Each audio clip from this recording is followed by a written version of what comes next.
Hey guys, a quick review here of Scandal. Oh my God, that was a doozy. Um, Olivia has officially jumped ship from being in the white hat to a very, very dark red. Wow. I mean, we've known for weeks that she's, never really resolved her issues from being kidnapped. And today they were full throttle in full force.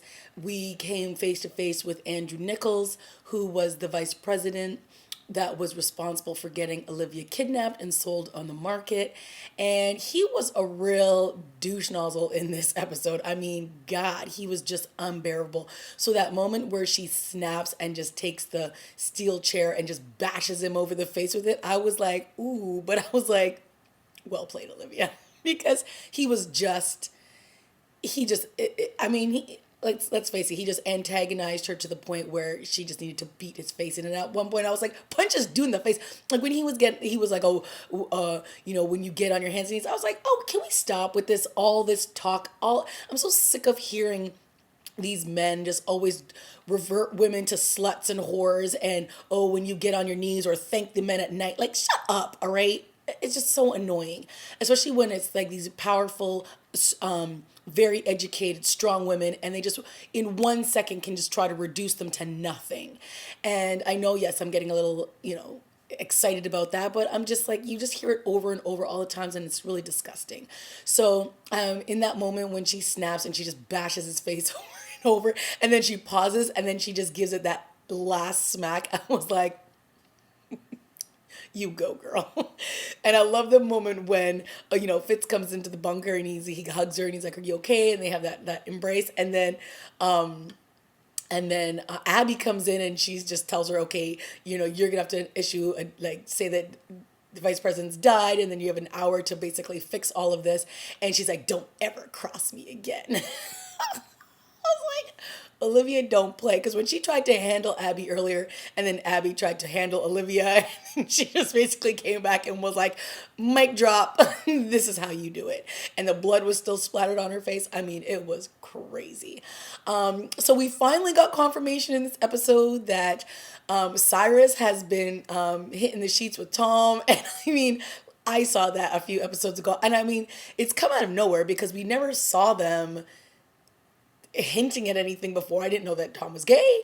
But there were things that in the last couple episodes that I've noticed, and I'm like, wait, what? Like, when did this happen? And he's getting all a little close up with Cyrus, and so then in this episode we see them in bed together, and then Alex Vargas outs to his fake husband. We all know that that's his beard right now.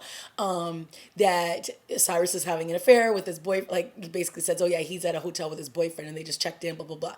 So he rats him out to Cyrus's beard, and I guess he's going to try to get him to turn on Cyrus in some way because obviously he's jealous that Cyrus is running this campaign and that his brother is listening to Cyrus more than he's listening to him.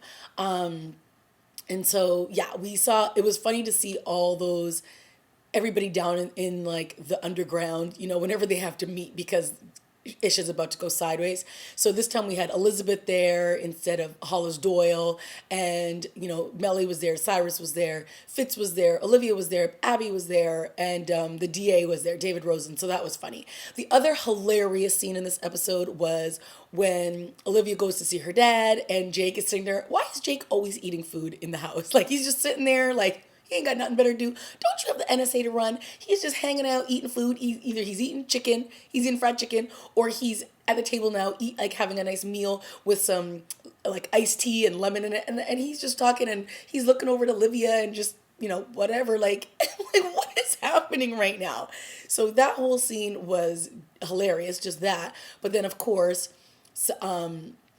Papa Bear or Papa Pope is, once again tells Olivia, yeah, you can go and do things your way, but you're going to basically come crawling back to me when it all goes sideways and you're going to want to do things my way, which is kill Andrew Nichols. And what happens? She does it. And then where does she go? Back to daddy. So, I mean, oh my God. Olivia, wow. Yeah, she's gone to the dark side, and that dark side has a name. It's called Papa Pope, and that's never a good thing. So, yeah, a pretty good episode. Wow, I was not expecting this at all. It was nice to see that Andrew's storyline got brought back. And, obviously he was in the hospital because of the fake assassination attempt, but then he was also then drugged with a syringe, and that's how he had the stroke.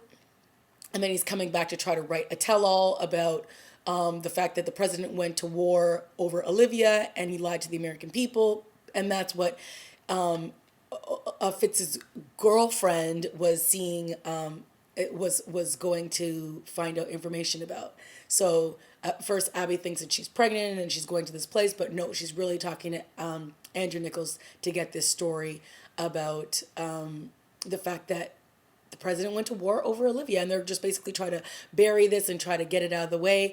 And this is what happens. And this is basically what leads us to the confrontation between Olivia and Andrew in the bunker. And he's just so gross in that moment, that the fact that she just almost decapitates him, which is terrible, but I was kind of like rooting it on. So there you have it, guys. Pretty solid episode. Let me know what you thought of this week's episode. Leave a comment, like, and subscribe, and I will see you next week.